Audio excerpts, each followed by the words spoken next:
motion that was introduced by Ms. McPherson and the amendment moved by Ms. Sahota. And when we discontinued the discussion last time, we had the following speaking order. Ms. Sahota had the floor, followed by Ms. McPherson, Dr. Fry, Mr. Bergeron, and Mr. Fonseca. And with your concurrence, just in order to maintain for ease of discussion that lineup, I would ask that we proceed on that basis, and that anybody else who would like to speak raise their hand and then follow Mr. Fonseca in the discussion. And I will pass the floor to Ms. Sahota, please. Yes, thank you. And I just wanted to follow up from the comments that I made last Thursday. I just wanted to remind everyone that, first of all, my reason for speaking to my amendment at length was to try to get members' support and for everyone to hopefully see the reason in removing the final sentence of the original motion, which my amendment does. It's one of the two things that it does.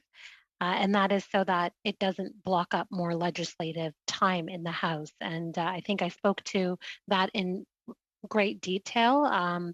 Even today, we're seeing that, we need C-14 to pass in order to make sure that small businesses and Canadians get the supports that they need. So my intention was completely so that all the members on this committee recognize that fact and that this motion does something beyond what I think is reasonable in this circumstance, and that this committee should be looking at this matter of COVAX. And I definitely think that, we should be bringing, hopefully if the committee agrees, bringing forth the minister to talk to the situation, and perhaps we would enter into, a in-depth study on the matter.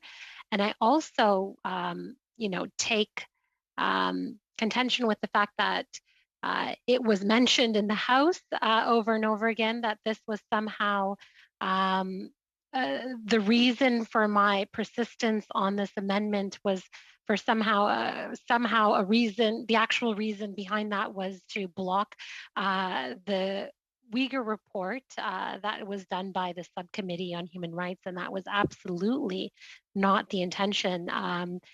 It was just the order of things that were scheduled for that day. So I was not prepared or ready to go to a vote on this matter, because I do think that, we really need to understand the gravity of the motion that's before us, if not amended. And that was purely my intention and that alone. So I do want to clarify that I didn't appreciate that the two things were conflated when they did have nothing to do with each other. So I'm hoping that, if I give my place up from the floor, that perhaps, Ms. McPherson will hopefully, in her remarks, since she's next on the speakers list, that perhaps there would be some willingness to, move in a slightly different direction. Of course, not moving away from the issue of COVAX, but in the way we go about studying that issue. So that's all I have to say for today. Thank you very much. Thank you very much, Ms. Sahota. Ms. McPherson. Thank you, Mr. Chair, and thank you for everyone for being here to discuss the motion. What I would like to talk about is the idea that we not waste any more time in this committee. Obviously, making sure that there is time for debate is very important, a very big part of our parliamentary process. But I also think there comes a time when Canadians expect their parliamentarians to take action and to actually move forward with things. The worst case, the worst stereotype of a politician is one who can talk about absolutely nothing for hours at a time, wasting committee, wasting analysts, wasting other members of Parliament's time. So I think it would be useful if we could just make a decision on this motion. Of course, I would very much like to see it pass. It is the motion I've brought forward. One of the things that I'd like to highlight is that I don't think there can be anything that is more important to Canadians right now than the government's response to COVID-19 and the government's ability to procure vaccines. I don't think that there's a single thing probably that will interest Canadians more than that. So I think as much as the NDP have been pushing very hard to have bills like C5, bills like the net zero legislation come forward to the House, Bill C15, all sorts of them to come forward, and the government has chosen not to bring those forward. I think it is still very important that in the House of Commons, all members of Parliament, whether they're part of this committee or not, have an opportunity to look at the issue of Canadian procurement of vaccines, how vaccines are being shared amongst other countries. I think it's very, very important, and I think it's disingenuous to suggest that that wouldn't be something that Canadians and all members of Parliament would be very interested in learning more about. I'm not interested in, filibustering or talking for a full hour. My expectation would be that Canadians expect their members of Parliament to move legislation and to move studies forward. I was very, very open to some of the amendments that Ms. Lahota had brought forward, and I had actually verbally agreed during committee meetings that I would be willing to change some of the language within the motion. That said, I think it's vital that this is something that is reported back to the House. So I am not willing to change my mind on that particular portion of the motion. I would like to see all members of Parliament be able to represent their constituents in Canada on something that is so vital, so important at this moment in time. And so I would like to ask that we put the question and that members from all four parties are able to vote on whether or not they would like this amendment to go forward. I'm going to cede the floor at this point. And of course, the Liberals have every opportunity to continue to filibuster if that's what they see fit to do. And they have every opportunity to say that the reason that they're doing this is for clarity. But I think Canadians know better. So that would be my comment. And certainly happy to talk about amending the language, happy to work with my colleagues in whatever way I can to move this forward. Not terribly interested in sitting for another full hour of one person talking. Thank you, Mr. Chair. Ms. McPherson, thank you very much. Next, the floor goes to Dr. Fry. Thank you very much, Chair. I recall that we have had many pleas from Mr. Bergeron asking that as a committee we work together, that we put aside partisanship, that we try to do what is best in terms of getting the issues passed and moving forward with credible reports. And I am in full agreement with this. Partisanship has its place. Yeah, question period. We see the melodrama at all. We whatever. There is a place for us to argue, to debate, to disagree. This is part of what Parliament is all about. But I think we're doing some important work. And I agree with Ms. McPherson on one point here, and that is that this is an issue of great importance to Canadians. However, I have not spoken to this motion at all, either for or against it.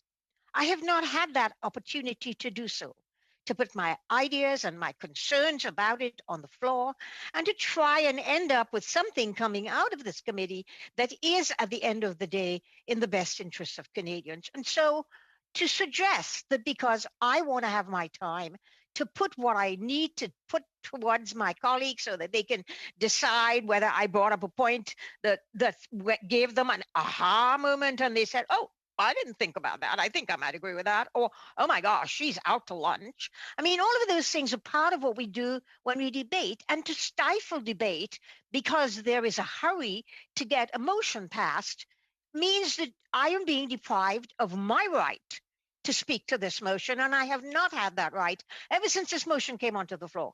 I have not said a word about it. And so I would like to be able to do that. And I think, as Mr. Bergeron said, and I'm not just kind of using poor Mr. Bergeron's name in vain. I am just suggesting that, for instance, building trust on a committee is more than just words. Building trust on committee is an actual clear set of ways in which we can talk to each other, trust each other. I was not pleased, Chair, to see my name on a Twitter put out by one of the members of this committee suggesting that I was not doing my job. I hadn't opened my mouth. My job is to question, to debate, to bring to the fore. Wasn't even allowed to do that. And all of a sudden on Twitter feed, my name is mentioned as not wanting to do my job. That is mischievous. I think it's ill-considered. If I wanted to be kind, I'd say it's ill-considered. But I think what it was clearly partisan. And it was clearly meant to denigrate me as a person. I take my role as an MP very, very seriously. I take my ability to speak at these meetings very seriously. I think my need to speak on the floor and debate when a bill is on the floor, I take all of that very seriously. I take my job seriously. I have taken it seriously for 28 years. So to be accused on Twitter of not wanting to do my job was personal, and I didn't like it. And I just want to put that on the record, that I did not like it, and it does not engender a sense of collegiality or anything. While I agree that there is partisanship and it must come out at some point in time, we disagree on a lot of things, I don't like that personalization of disagreements. It becomes personal, it vilifies another person. It puts out there for anyone who's prepared to say, Hedy Fry doesn't like to do her job. She doesn't like to do her work. And I was really, Mr. Chair, very, very hurt by that. I was affected by it. I thought it was unfair. I thought it was unreasonable. It took committee work, which we are trying to do here and which is in public, out into a different public realm. I have spent my lifetime trying to talk about issues of disinformation, misinformation, the personalization of attacks. We can disagree and we can argue forever and a day on points of debate, on clear points of policy. We can disagree on all of those things. That's what we can do without being personal about it. And that personalization really concerned me, especially as a woman, when we see out there how the whole idea of politics now is to be personal about people. When you cannot argue your point, or when you cannot make your point, then everyone throws a book at you and vilifies you personally in the public sphere. And that is not fair, and it is not how I want to see Parliament continue to behave. It isn't how I want to see this committee continue to behave. I've known Mr. Chong for ages. He and I have agreed on things and we haven't agreed on things.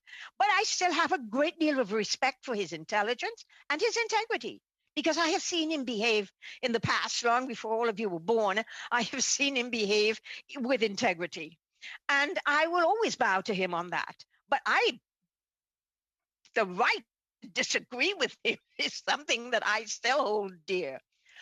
So I just believe that disagreeing with each other, that arguing points, that trying to correct misinformation that will then go out in the public and then will go out on this motion, depending on how we agree with it or disagree with it. That is, for me, very important, especially on matters of health.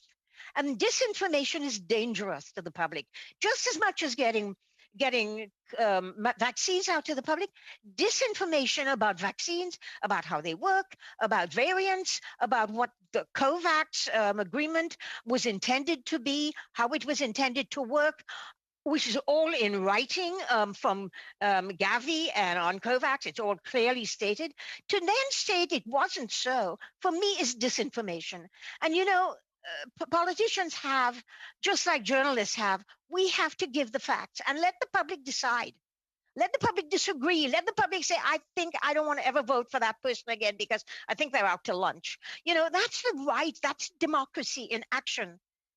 And I really feel that disinformation harms democracy in every single way. And so speaking of that, I will go to the points that I feel are clear disinformation within this. And that's what I'm disagreeing with, because we can harm people's health by giving them bad information. Very much so. And I'm speaking here as a physician, and that's what bothers me a lot about some of the language in this particular thing. As a physician, I feel that it gives Canadians the wrong information, false information, and that information can be harmful to them down the road. The second piece I disagree with is to report this motion to the House. if we do not report this motion to the House, it does not mean that this motion doesn't get discussed in the House. Every day, the issue of vaccines get discussed at QP. And if anybody wanted to debate this in the House, there are mechanisms. I again go back to what I said earlier on when we were speaking about other issues. I think there are rules, there are procedures. We need to follow them. We can't change them on the fly just because it suits our own personal agenda. If we don't have clear protocols and clear guidelines by which we work as a parliament, then we're going to be in trouble. It's going to be a vicarious kind of thing we're doing. And you know, democracy is not vicarious. And if people who already don't think politicians speak truth find out that politicians are not speaking the truth and the facts and that are giving them disinformation and misinformation, we even, as politicians, all of us, regardless of the party we belong to, lose in the public sphere and the public's eye. They cannot trust us anymore because we are not to be trusted when we speak. And I just want to say, going to the House to debate this, there are many, many ways you can do this. So let's not take up the House's time with discussing committee work. We're just doing committee work here. When we table a report, when we do something, that goes to the House. The government has an opportunity to respond. If we go into concurrence and we decide we want to talk about it, there are all those ways and channels in which we can do this. But more importantly, if Parliament wants to discuss this issue, as the mover of this motion seems to think, and I agree that they may want to discuss this issue, you could go and ask for an emergency debate. You could ask for a take note debate. You could take this and put it out there and everybody can sit around, get the facts, discuss it, debate it, and come to an agreement. So this backdoor way of taking up Parliament's time when Parliament has so many other things to do, for me, isn't reasonable. It isn't fair, and it doesn't do justice to what we are meant to do when we sit in the House as parliamentarians in Parliament and when we work on committees as committee. There are procedures, there are ways we do these things, and I want to speak to that when I say I don't think this motion should go to the House. I think if we want the debate on vaccines to go to the House, hey, there are lots of ways we can get that on the floor and discuss it and let the chips fall where they may. I am saying that in this meeting, I never got a chance to speak to this, and what concerns me most about this, I've already made my statement about why I don't think we should report this motion to the House and why I think we could get this debate on the floor of the House in many other ways if we wish to. I wanted to talk about the disinformation.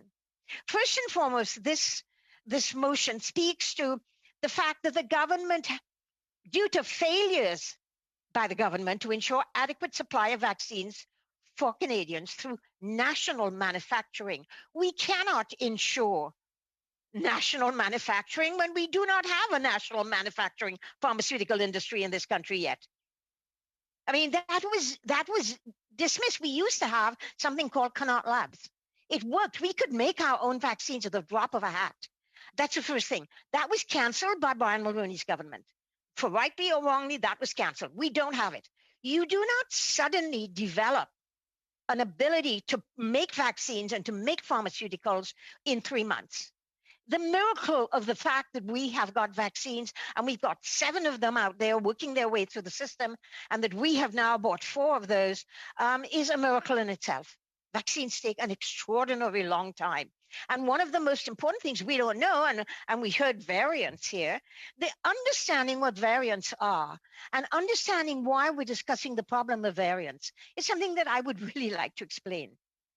The point is that we do not know how the current 4 vaccines that we have and the 2, which is Moderna and Pfizer, that the rest of the world are using, or AstraZeneca that England is working, because we haven't had the time to look at that.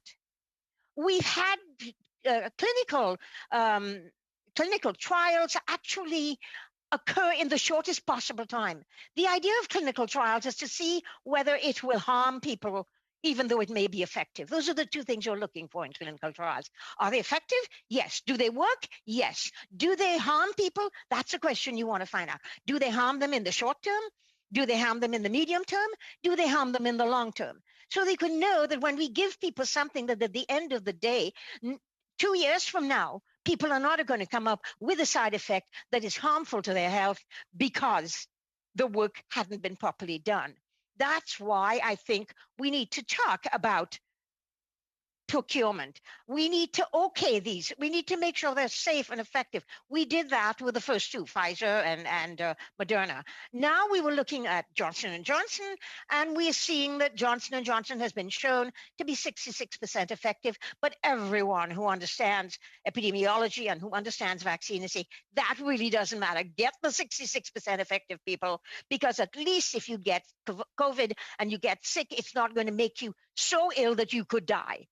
It would decrease your clinical responses to COVID-19. So that's why we eventually okayed Johnson & Johnson.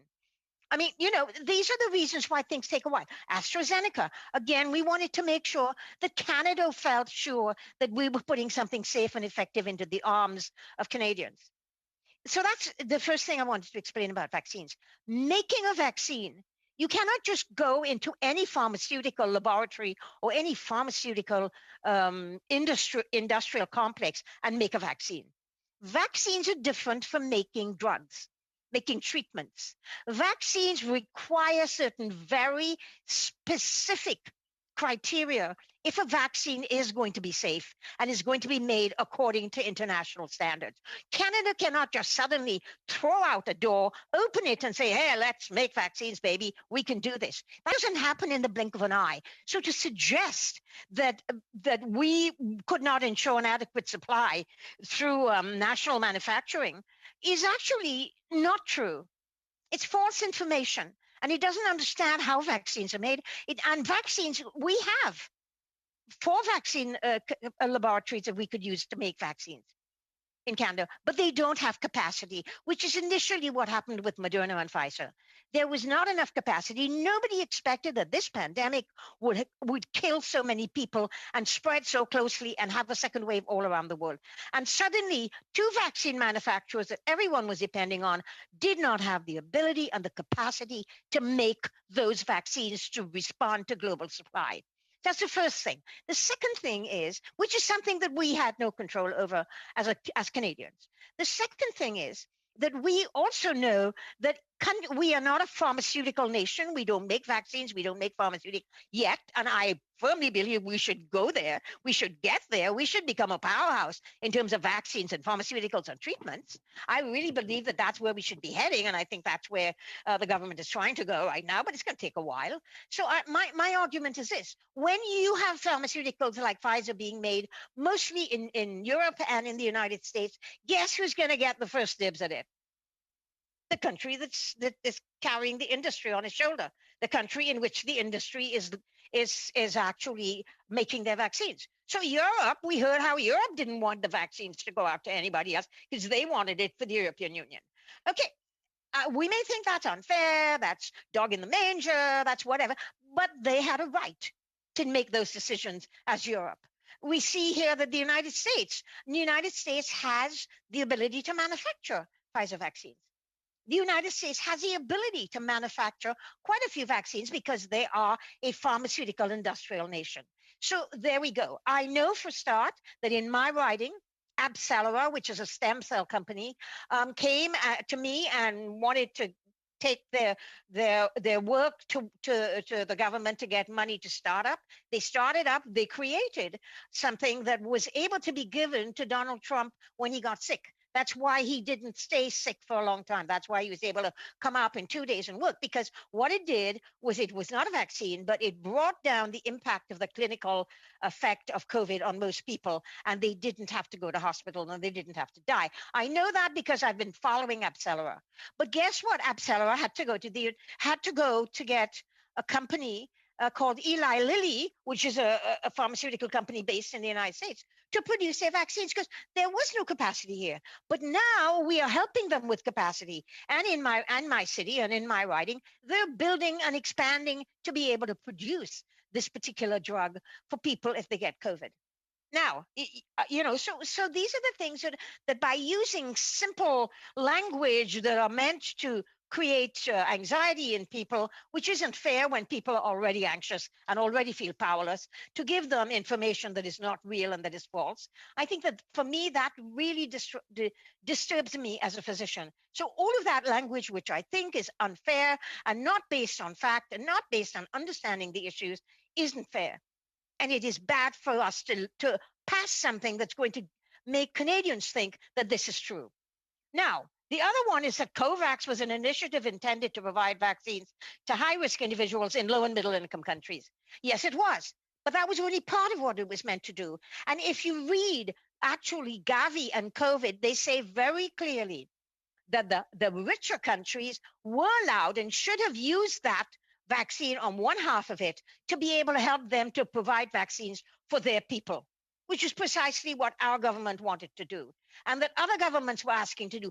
Very wealthy governments like Singapore wanted to do this. New Zealand wanted in on this. The other half was meant to go to low and medium economic countries. That was there. It's written. I have it all here from you to read it. It comes directly from Gavi and from COVAX as to what the meaning of this was. And I believe that we should also say that Canada was the second largest donor to the COVAX vaccine initiative.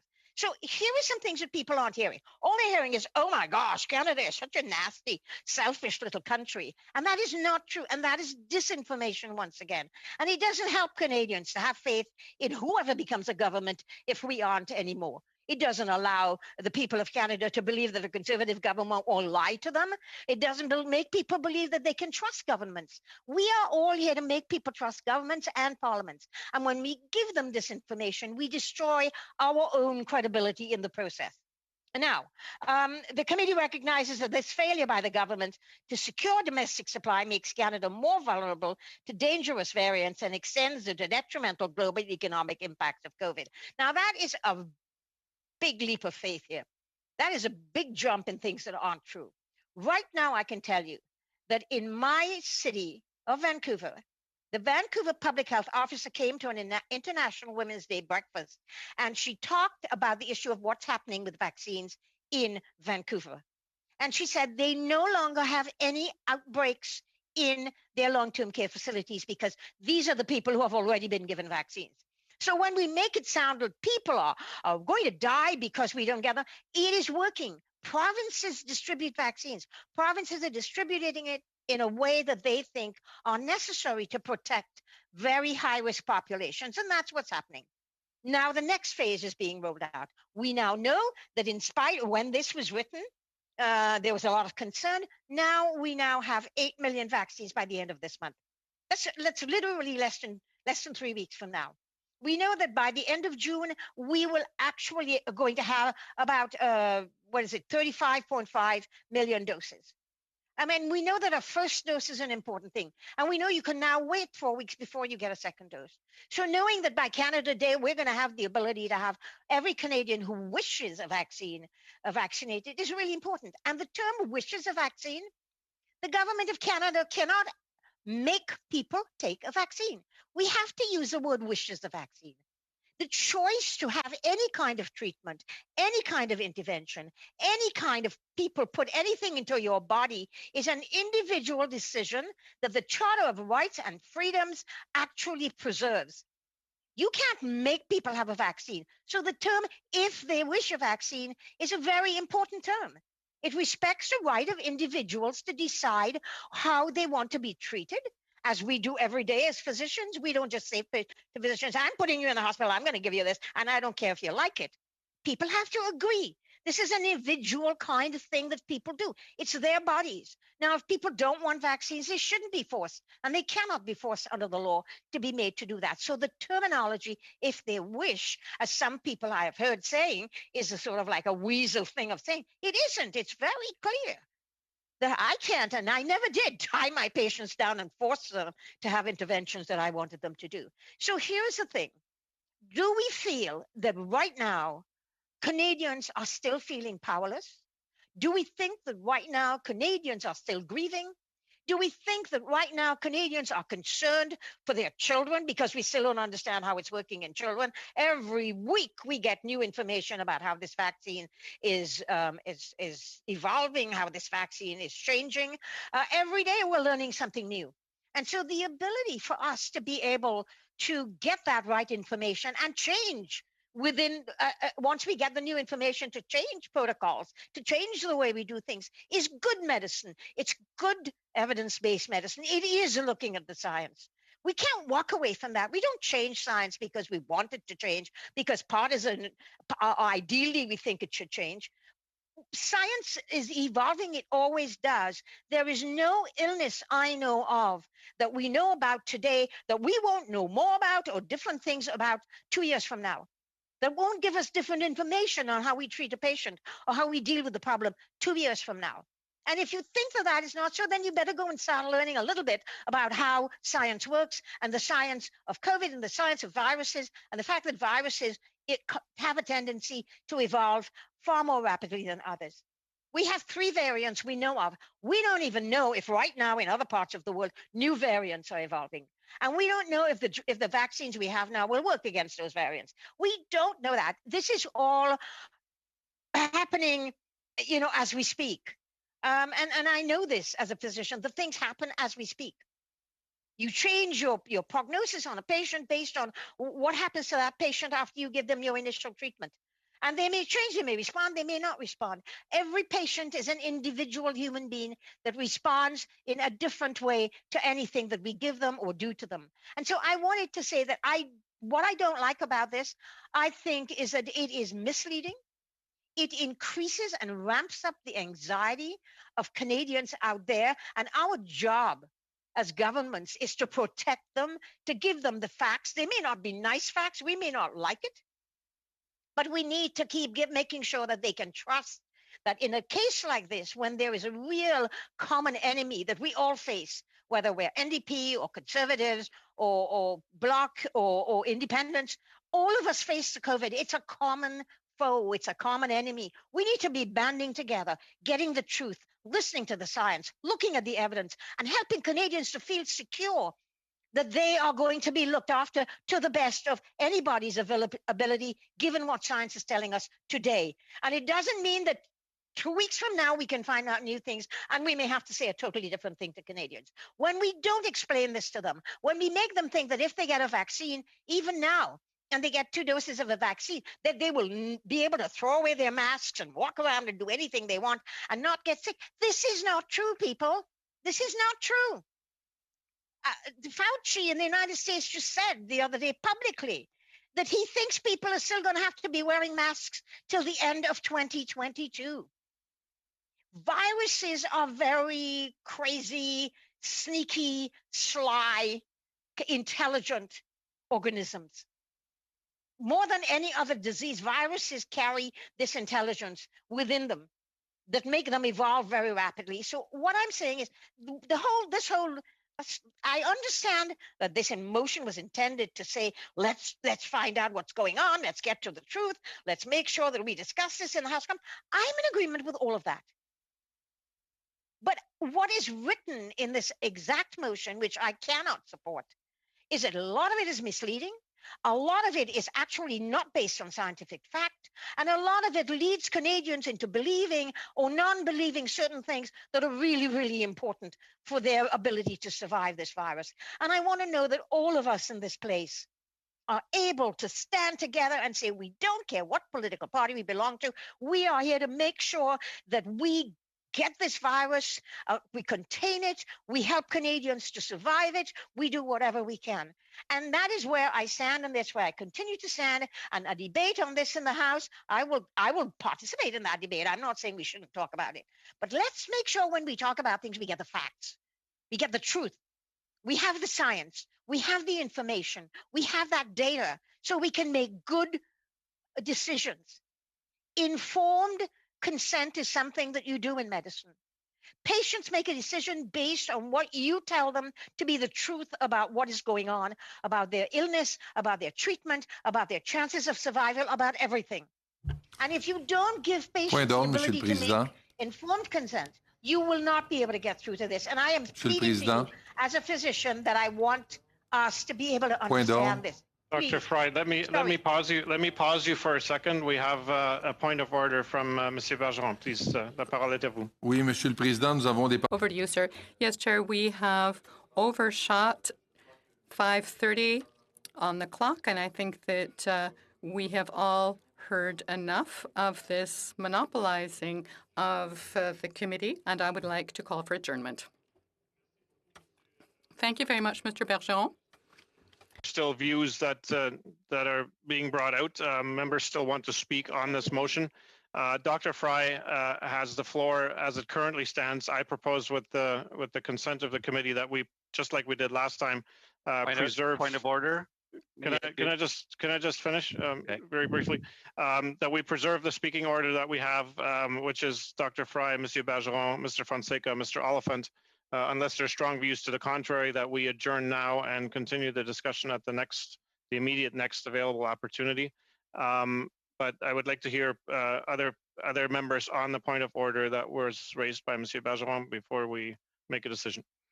Mr. Oliphant, and I think Dr. Fry on the point of order as well. Mr. Oliphant? Sorry, I'm sorry, Chair, I Mr. didn't Oliphant. hear Dr. Mr. Fry. Bergeron's point of order. Okay. There was some crackling going on in my Can hearing we, mechanism. Monsieur Bergeron, est-ce que vous pouvez répéter brièvement? Mr. Bergeron, could you briefly repeat your point of order? I'm asking for adjournment. Mr. Chair, we have overshot the time permitted for this committee, and we've had enough of this monopolization of the work of the committee by the representative of the government, and I would certainly like us to move on to something else. We certainly have better things to do today. Thank you so much, Mr. Bergeron. Mr. Oliphant? I was just going to say that I don't believe you can move a motion to adjourn on a point of order. Right. So, however, I do believe you could seek unanimous consent to adjourn, and that would be an implied way of doing it by proper procedure. But the clerk can correct me if I'm wrong on that. Mr. Oliphant, thank you. And that was effectively what I was trying to do with the addendum being the preservation of the current speaking order, if that's agreeable to members.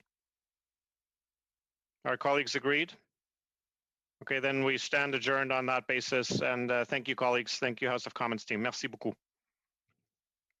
Thank you, everyone.